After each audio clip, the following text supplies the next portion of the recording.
Hey guys, tonight we dive deep into a world that feels like it's ripped straight out of a gothic nightmare. But it's all real, well, mostly real. Imagine the dense, fog-draped forests of 15th century Eastern Europe. You trudge through those shadowy woods, cold biting your skin, every snapped twig a reminder that danger lurks just beyond your sight.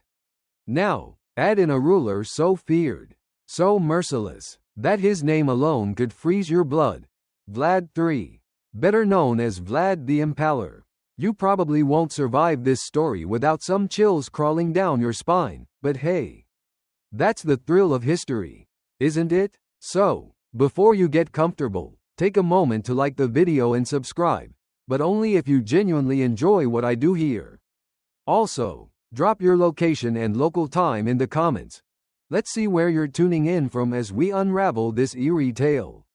Now, dim the lights, maybe turn on a fan for that soft background hum, and let's ease into tonight's journey together.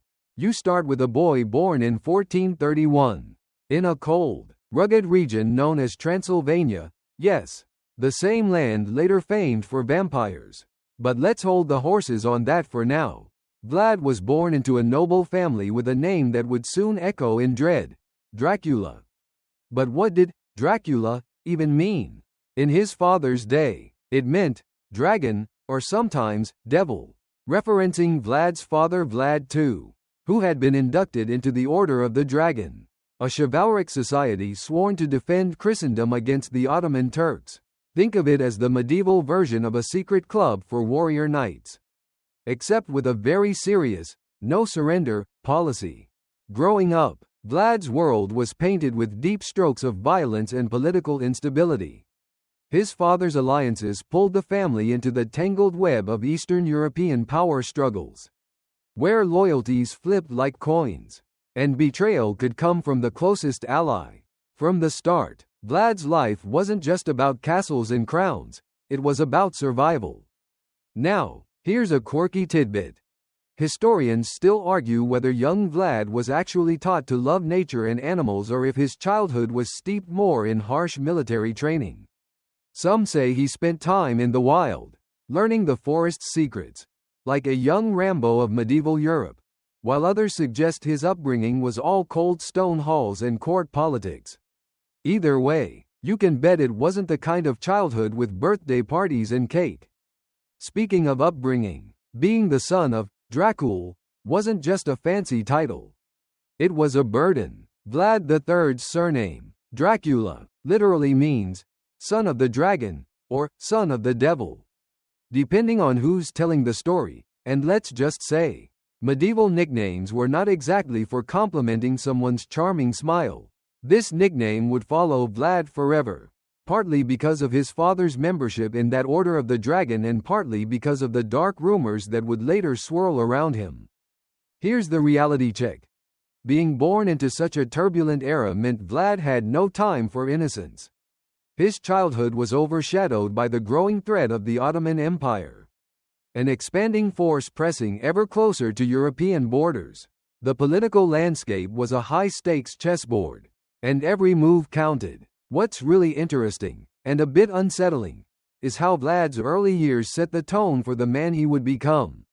The combination of noble blood, harsh upbringing, and a world gripped by conflict molded a boy into a ruler known as the Impaler. Infamous for his brutal methods, his childhood wasn't just history, it was the opening act of a dark legend. Before we get too cozy with the idea of Vlad as just a villain, remember, history loves to paint in shades of gray. He was a product of his time, where cruelty could be a form of justice and fear a tool of survival.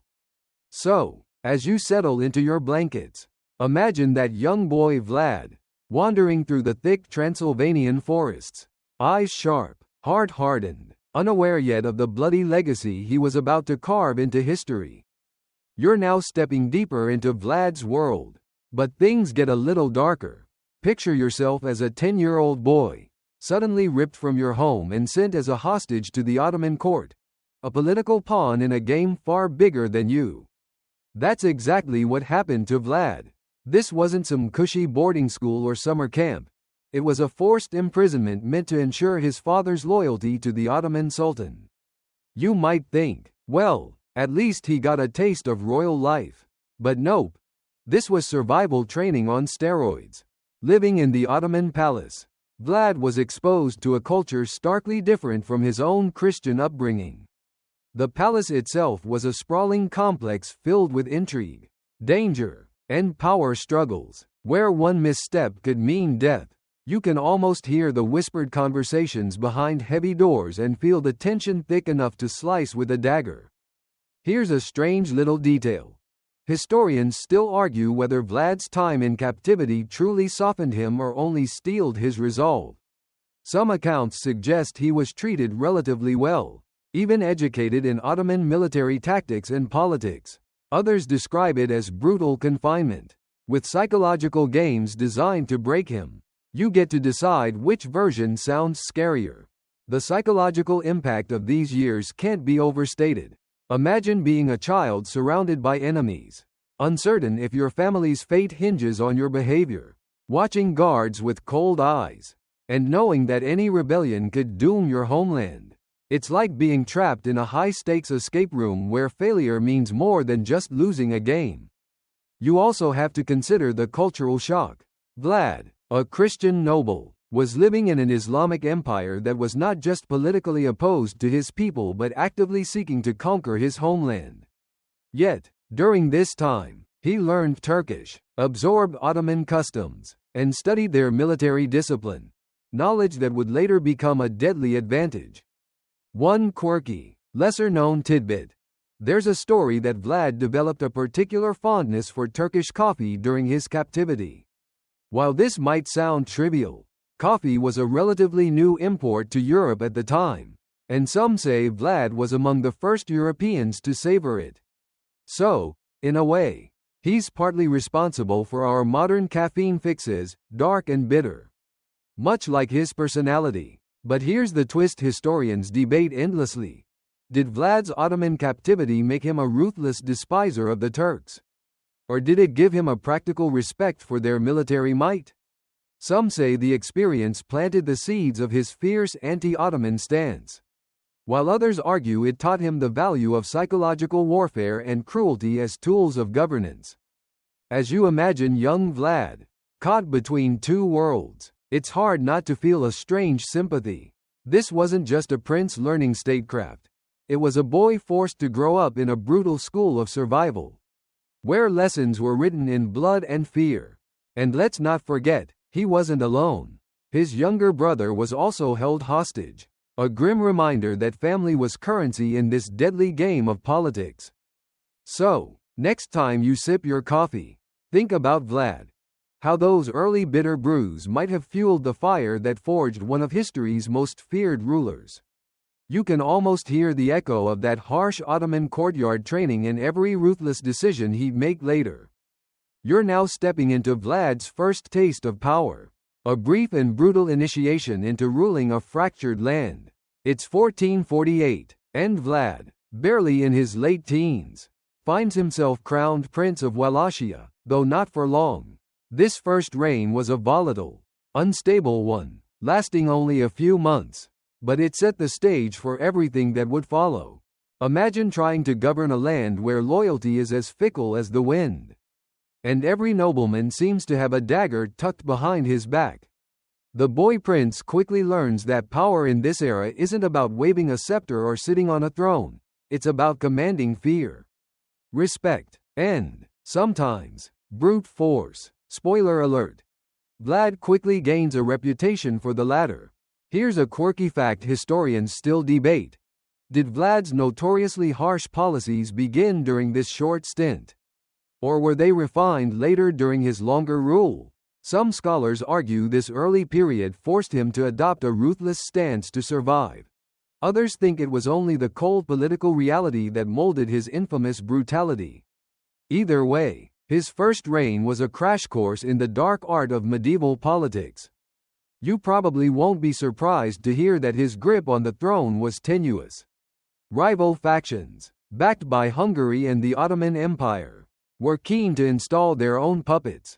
Vlad's youth and inexperience made him vulnerable, Imagine trying to assert authority while constantly looking over your shoulder, knowing your enemies are waiting to pounce. One lesser-known detail. Vlad's early reign reportedly involved an incident where he showed mercy to a noble who betrayed him, only to later impale the man as a warning to others. Historians still argue whether this act was genuine mercy turned political theater or a calculated message wrapped in cruelty. It's a reminder that Vlad's justice wasn't black and white. It was an unsettling shade of red. During this period, Vlad learned just how fragile power could be, especially when you ruled a land sandwiched between the rising Ottoman Empire and powerful Hungarian kings. Loyalty was bought, alliances shifted like sand, and even family ties could be severed with a sword. You have to appreciate the pressure cooker environment. Imagine being so young yet forced to make life and death decisions daily, where a single mistake could mean exile or death. This baptism by fire hardened Vlad, pushing him toward the uncompromising leader he was destined to become. And, if you're wondering, no, this is not the part where he becomes the Impaler everyone fears. That comes later. But this early stint is the crucible that forged his reputation as a ruler who would never back down. So, as you settle deeper into this tale, think about that brief, stormy first reign, an appetizer of power soaked in blood, fear, and lessons learned the hard way. It's the prologue to the legend, where a boy started turning into the man who would forever haunt history's pages. You're now witnessing the dramatic return of Vlad to the throne, a comeback story drenched in blood, shadows, and no small amount of cunning. After years of exile, political maneuvering, and deadly intrigue, Vlad reclaims Wallachia's crown in 1456, stepping into a throne surrounded by enemies on all sides. This is the moment where the boy who was once a hostage becomes the ruler who refuses to be ignored. The political landscape is chaotic.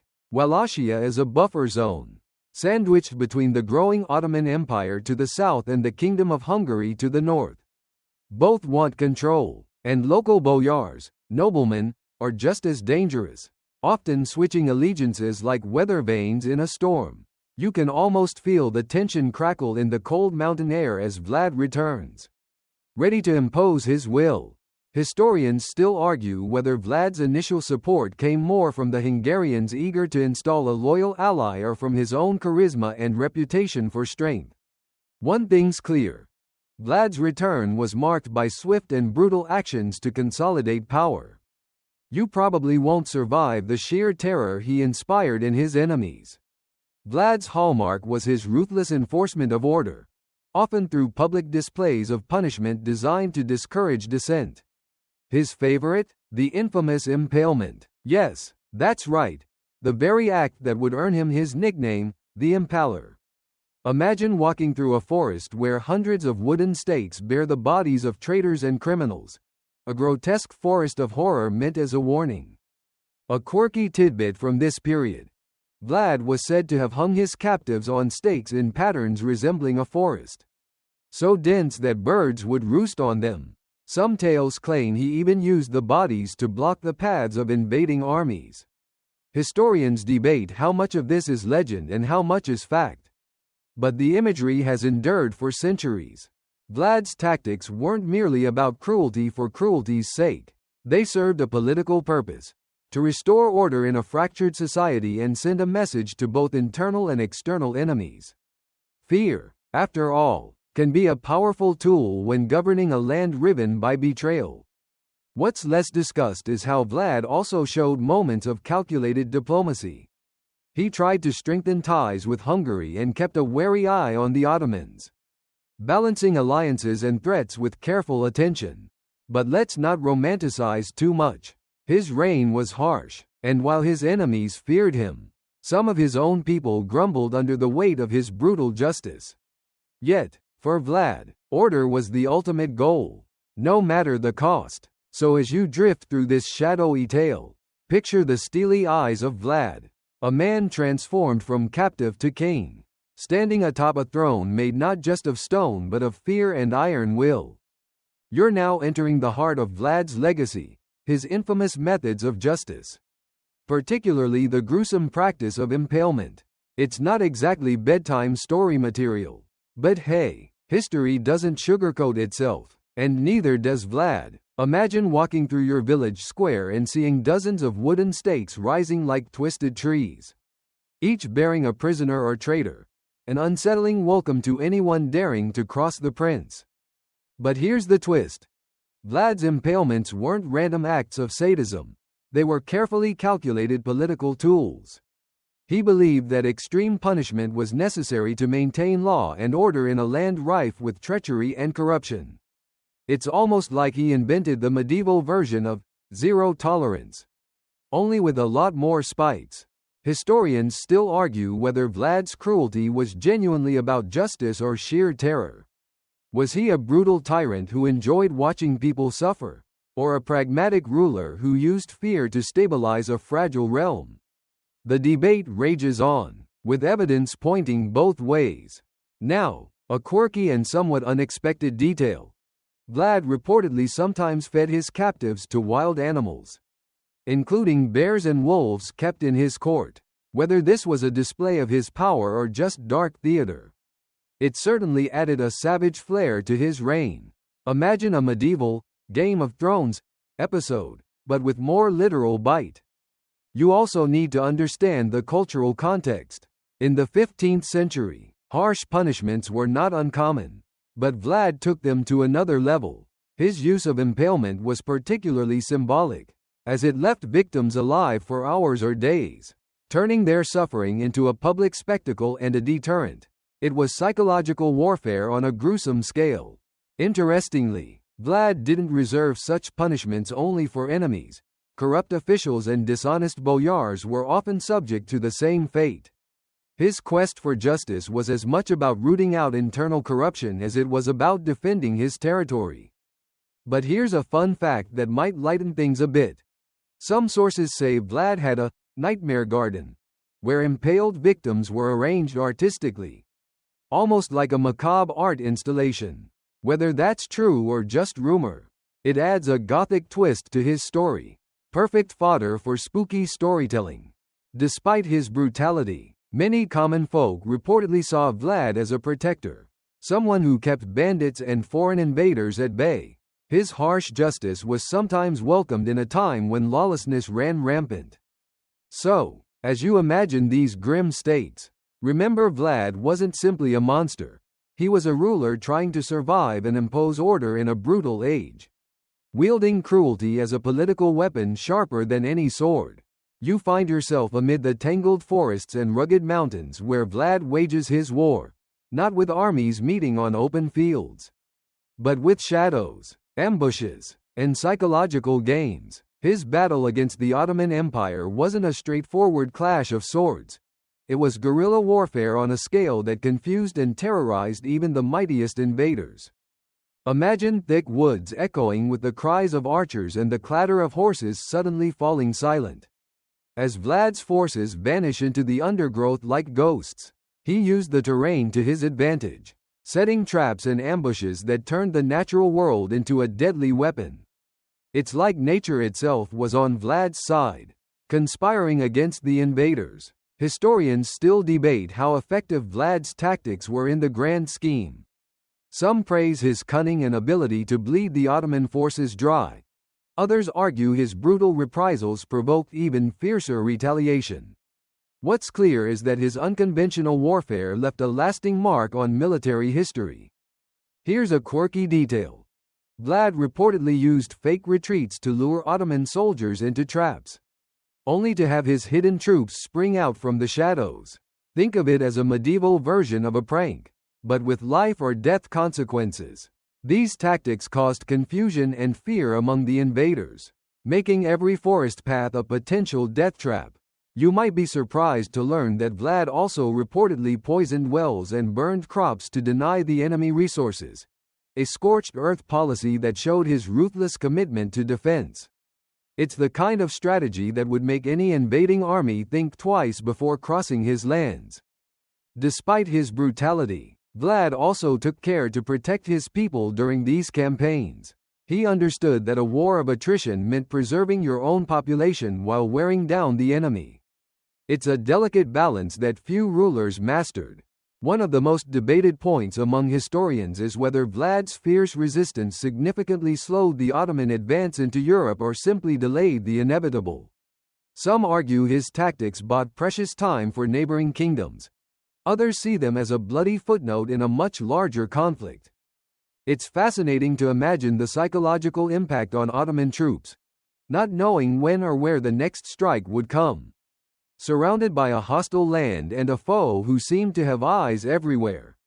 Vlad's reputation as a cruel and cunning leader was as much a weapon as his sword. So, as you imagine these dense forests and shadowy battlefields, picture Vlad not just as a tyrant but as a master strategist using every tool, brutal or clever, to defend his homeland against a mighty empire.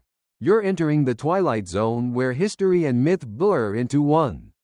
Vlad's story didn't just survive through dusty manuscripts and official records. It transformed into legends whispered in taverns and tales spun by firesides. Over time, his brutal deeds morphed into eerie folklore, eventually inspiring the vampire myth that cloaks his name in shadow. But where does fact end and fiction begin? That's a question historians still argue over fiercely. Imagine a land where every dark forest seems alive with unseen eyes. Where villagers lock their doors against more than just bandits, against creatures born from fear and superstition. Vlad's terrifying reputation became fertile ground for these ghost stories.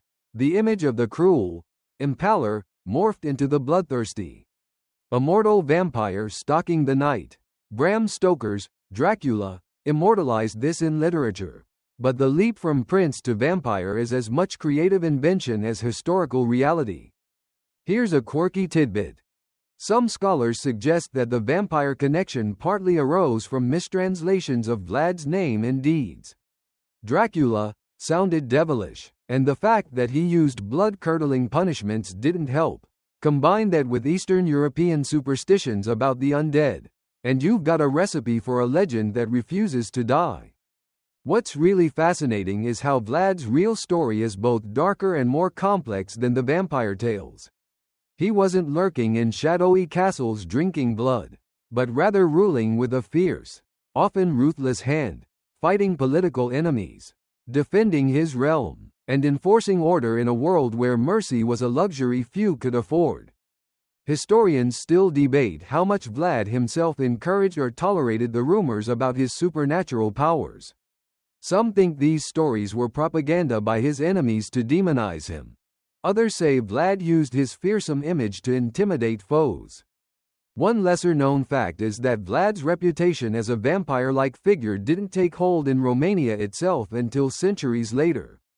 Primarily popularized in Western Europe and America, locals remembered him more as a harsh but necessary ruler rather than a creature of the night. As you drift deeper into this mix of fact and folklore, think about how legends evolve, how fear, storytelling, and cultural differences can turn a historical figure into a mythic monster. Vlad's life is a prime example of how history isn't just about what happened, but about how we remember and retell it. So tonight, as you hear the rustling of leaves outside, maybe you'll wonder, are some stories just stories? Or do they hold a fragment of truth hidden in the shadows? You're sliding into the tangled web of Balkan politics, where Vlad's reign was less about peaceful rule and more about navigating a maze of alliances, betrayals, and shifting loyalties. Imagine a chessboard where the players are not only neighboring rulers but empires hungry for control, Hungary to the north, the Ottoman Empire looming to the south, and local boyars eager for power. Each move could lead to survival or ruin. Vlad was a master at playing this dangerous game. He formed alliances when needed, such as his ties with Hungary's Matthias Corvinus, who supported his fight against the Ottomans. But those relationships were fragile, often strained by mutual suspicion and competing ambitions. It was a diplomatic tightrope walk, with the threat of assassination or war always lurking. Historians still argue how much Vlad's alliances truly helped him maintain power or if they made him a pawn in larger geopolitical struggles. Was he a shrewd statesman balancing great powers or merely a desperate ruler clutching at straws? The truth is probably somewhere in between. A quirky but telling detail. Vlad reportedly sent a Christmas gift to the Ottoman Sultan, an exotic platter of severed heads of his enemies. This wasn't just a gruesome present. It was a statement of defiance wrapped in grim diplomacy. Imagine that as a holiday tradition. Definitely not your average fruitcake. Within Wallachia, Vlad also had to contend with rebellious boyars who were often backed by foreign powers. These nobles weren't just disloyal subjects. They were players in the grand chess game, ready to switch sides if the price was right. Vlad's response was ruthless, purging many who opposed him, often by impalement, sending clear signals to others. The delicate balance Vlad tried to maintain extended beyond mere politics. He needed to protect his borders from Ottoman raids, manage relationships with Hungary, and keep his own nobility in check, all while maintaining a reputation that inspired both fear and respect. Interestingly, Vlad's diplomatic tactics sometimes included releasing prisoners or showing mercy to former foes if it suited his goals, showing a pragmatic side often overshadowed by his brutal reputation. So, as you imagine Vlad negotiating in shadowy halls, sending grisly gifts, and balancing power with deadly precision, remember this wasn't just a story of violence. It was a tale of survival in a world where alliances were as fragile as glass and betrayal was the currency of power. You're stepping into the shadowy corridors of Vlad's family life, a place rife with intrigue, betrayal, and personal tragedy that would shape his reign and temper his famously fierce temperament. Family ties in medieval Wallachia weren't just about love or loyalty. They were political weapons wielded with as much care as swords. Vlad's relationship with his brothers was complicated, to say the least. His younger brother, Radu, is often cast as Vlad's foil, more charming, less brutal, and famously favored by the Ottoman Sultan. This sibling rivalry wasn't just about family squabbles, it was entwined with the very fate of Wallachia. Radu's allegiance with the Ottomans positioned him as a political rival backed by powerful forces, challenging Vlad's grip on the throne. Historians still debate how much personal jealousy versus political necessity drove Vlad's animosity towards his brother. Was it bitter sibling rivalry or a calculated opposition between two visions for Wallachia's future? Likely a mix of both. Here's a quirky tidbit. Some records suggest Vlad once spared Radu's life during a conflict. A rare moment of mercy that hints at their complex bond. But this was no fairy tale. Radu eventually became ruler with Ottoman support, underscoring how family loyalties were secondary to power. Vlad's father, Vlad II Dracula, also casts a long shadow. His mysterious death, likely an assassination tied to shifting allegiances, left Vlad III with a legacy to reclaim and avenge. The brutal politics that felled his father underscored the dangers lurking even within one's own court. Another layer of family drama involved Vlad's own children, who are less documented but whose fate remains a mystery, adding a haunting note to his story. Some say his harsh rule was motivated partly by a desire to protect his lineage, while others suggest personal losses hardened him further. Internal betrayal wasn't limited to family. Vlad had to constantly guard against boyars, some related by blood, who plotted to overthrow or assassinate him. These betrayals often led to brutal reprisals, further fueling his reputation for ruthlessness. As you imagine these tangled relationships, picture a court where love and betrayal intertwine, where a smile could hide a dagger, and where family was as much a battlefield as the open fields. Vlad's personal life was no peaceful haven. It was a reflection of the brutal world he ruled. So, as you sink into this part of the tale, remember, behind the legend of the Impaler lies a man shaped by family struggles, personal losses, and a relentless fight for survival in a world where trust was a luxury. You're now entering the final tumultuous phase of Vlad's life, a descent marked by fierce battles, shifting loyalties, and ultimately, a mysterious end that historians still puzzle over. After years of ruling with an iron fist, facing enemies both foreign and domestic, Vlad's final days were as violent and unpredictable as his reign.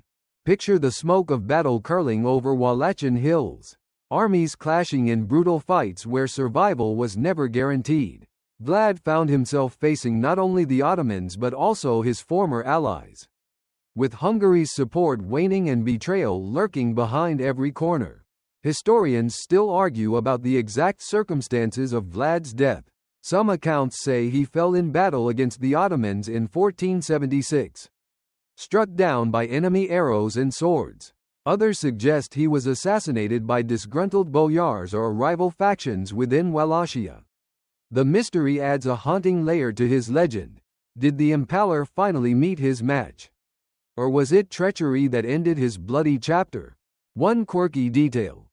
Some tales claim Vlad's head was severed and sent to the Ottoman Sultan as proof of his death, a grisly trophy echoing the brutal customs of the time. Whether true or not, this story underscores the savage nature of his final confrontation. Despite his fall, Vlad's impact resonated long after. His death did not immediately end Wallachia's turmoil but marked the close of an era defined by fierce resistance and ruthless rule. The power vacuum that followed plunged the region into further chaos and conflict. Interestingly, Vlad's final campaigns were driven not just by ambition but by a desperate desire to restore his family's honor and defend his homeland. This blend of personal vendetta and political necessity makes his last stand as tragic as it is dramatic. As you imagine Vlad on the battlefield, wounded, defiant, surrounded by enemies, there's a sobering reality, no matter how fearsome. Even the fiercest rulers are mortal. His legacy, wrapped in both brutality and heroism, remains a complex tapestry of history and myth. So, as you close your eyes tonight, picture the fall of a man who lived and died by the sword, whose life was as sharp and unforgiving as the stakes he once raised. You're now stepping into the realm of memory and myth, the afterlife of Vlad's story in Romanian culture, where the man and the legend intertwine in a complicated embrace. Long after his death, Vlad III Dracula did not fade into obscurity. Instead, he became a symbol whose meaning shifted with time, reflecting the hopes, fears, and identity of the Romanian people. Imagine village elders telling stories beside fires, where Vlad is alternately remembered as a fierce protector and a cruel despot. In Romania, many view him less as a monster and more as a patriot who defended his homeland against powerful invaders. His brutality is often seen in context, an extreme response to a violent, unstable world where weakness meant annihilation. Historians still debate how much of Vlad's reputation as a ruthless tyrant is rooted in local memory versus foreign propaganda. Ottoman and Hungarian chroniclers painted him as a bloodthirsty villain, while Romanian folklore often casts him as a national hero. This tug-of-war over his legacy continues to fascinate scholars. A quirky note: in some Romanian villages, there are tales of Vlad's ghost wandering the forests, not as a vampire but as a guardian spirit protecting the land. This contrasts sharply with the Western vampire myths, showing how cultural perspectives can reshape a figure's legacy. Vlad's image has been used politically, too. During periods of nationalism, he was celebrated as a symbol of Romanian resilience and independence. Statues and monuments honor his memory, often focusing on his role as a defender rather than his cruelty. Yet, the darker tales persist. The macabre stories of impalements and terror still captivate imaginations, making Vlad a figure who embodies both pride and fear. This duality makes him uniquely powerful as a cultural icon. As you drift through this legacy, think about how history isn't just about facts but about stories communities tell themselves to understand their past and identity. Vlad's tale is a mirror reflecting centuries of Romanian hopes and anxieties. So tonight, as you feel the quiet of the night, remember Vlad not just as the Impaler or Dracula, but as a complex symbol whose shadow stretches far beyond the forests he once ruled. You're now stepping into the world of literature and legend, where Vlad's fierce reputation transcended history to become the dark inspiration for Bram Stoker's iconic vampire, Dracula. This transformation from a brutal prince to a supernatural creature of the night is as fascinating as it is unsettling. Imagine late 19th century London, where Gothic novels were all the rage, and tales of the mysterious and macabre captivated readers hungry for thrills. Bram Stoker, an Irish author, found in Vlad III Dracula a perfect muse for his chilling story, a man whose name alone evoked darkness, power, and blood. Historians still argue how much Stoker actually knew about Vlad's life.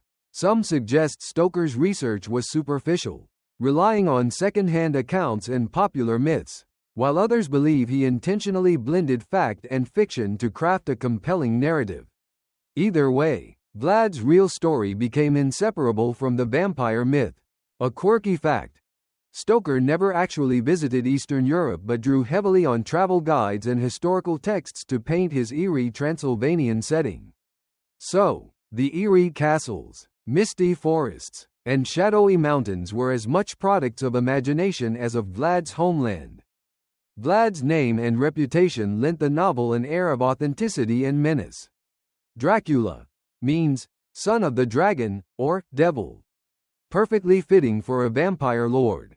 The blend of historical fact and dark fantasy created a character that has haunted popular culture for over a century. Interestingly, the connection between Vlad and vampirism was largely a Western invention. In Romania, Vlad was not viewed as a blood-sucking monster but as a warrior prince. The vampire tales were superimposed onto his legacy, showing how stories evolve and spread beyond their origins. So as you drift through this Gothic tale, imagine how a real man's terrifying deeds sparked a literary creation that continues to shape the way we think about monsters, power, and fear. Vlad's story proves that sometimes truth is stranger and darker than fiction. You're now venturing into the tangled debates that swirl around Vlad's legacy. Was he a ruthless tyrant, a patriotic hero, or a complex mix of both? Scholars have long grappled with this question, peeling back layers of myth and propaganda to try to understand the man behind the legend. On one hand, Vlad's brutal methods, impalement, public executions, scorched earth tactics, paint a picture of a cruel despot who ruled through fear and violence. On the other, his fierce resistance against the Ottoman Empire and efforts to strengthen Wallachia's independence have earned him admiration as a defender of his people. Historians still argue whether Vlad's cruelty was excessive even by medieval standards or a necessary tool in a chaotic and violent time. Some view him as a tyrant whose paranoia and brutality hurt his own country, while others see him as a patriot who used whatever means necessary to protect his homeland. Here's a quirky angle. Recent studies suggest Vlad might have been influenced by earlier Balkan traditions of harsh justice, meaning his actions were partly shaped by local customs rather than pure bloodlust.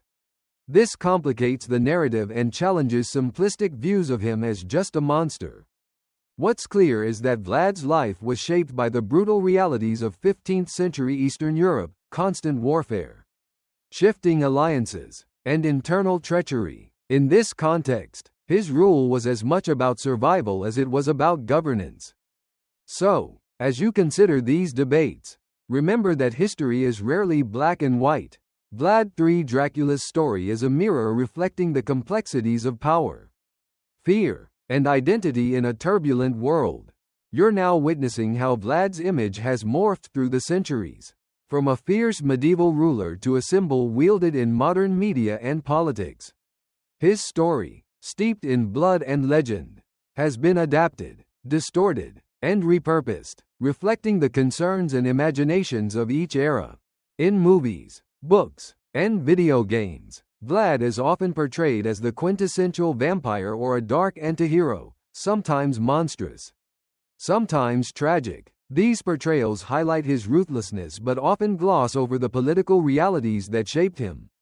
The Gothic horror genre loves him as a figure of eternal night and dread. But this is a stylized version far removed from historical Vlad. Historians still debate whether this pop culture image overshadows Vlad's real historical significance. Some argue it trivializes a complex figure by turning him into mere fantasy, while others believe it keeps his story alive for new generations. Here's a quirky note. In Romania, Vlad's image is sometimes used in nationalist rhetoric, emphasizing his role as a defender of the homeland. Statues, museums, and even tourism campaigns celebrate his legacy, often focusing on his bravery rather than his brutality. It's a reminder that symbols can be reshaped to serve different narratives. Politically, Vlad has been appropriated in various ways, from a symbol of resistance against foreign domination to a cautionary tale about the dangers of absolute power. His image is powerful precisely because it embodies both strength and fear.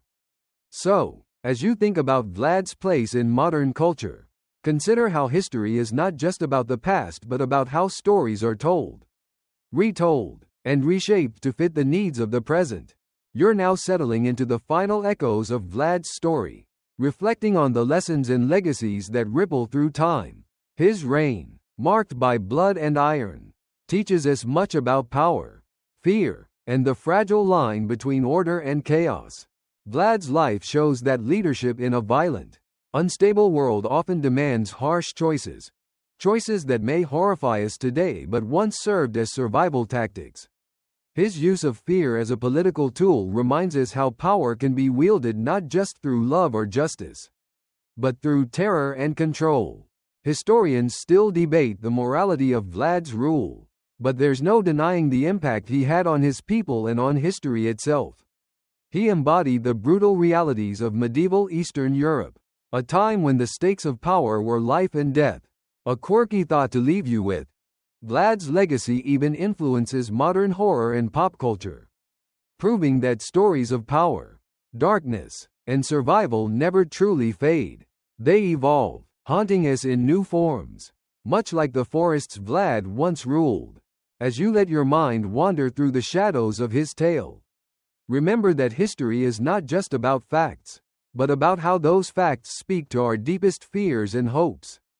Now, as your eyelids grow heavy and the night deepens, picture the cold forests of Wallachia slowly fading into mist, the stakes once raised now resting silent, and the fierce spirit of Vlad III Dracula settling into the pages of history, both a warning and a story that refuses to be forgotten. Word count: 1065. As your journey with Vlad comes to a close, let the soft cadence of history lull you gently. Power can be as cold and sharp as the wooden stakes Vlad raised. Yet beneath that cruelty lies the story of a man shaped by turbulent times and fierce loyalty. Let this be a reminder that history's shadows carry lessons as much as legends. Now, rest easy. The night is calm, the forests quiet, and Vlad's story, though dark, has led you safely to the edge of dreams. End of script. Sweet dreams.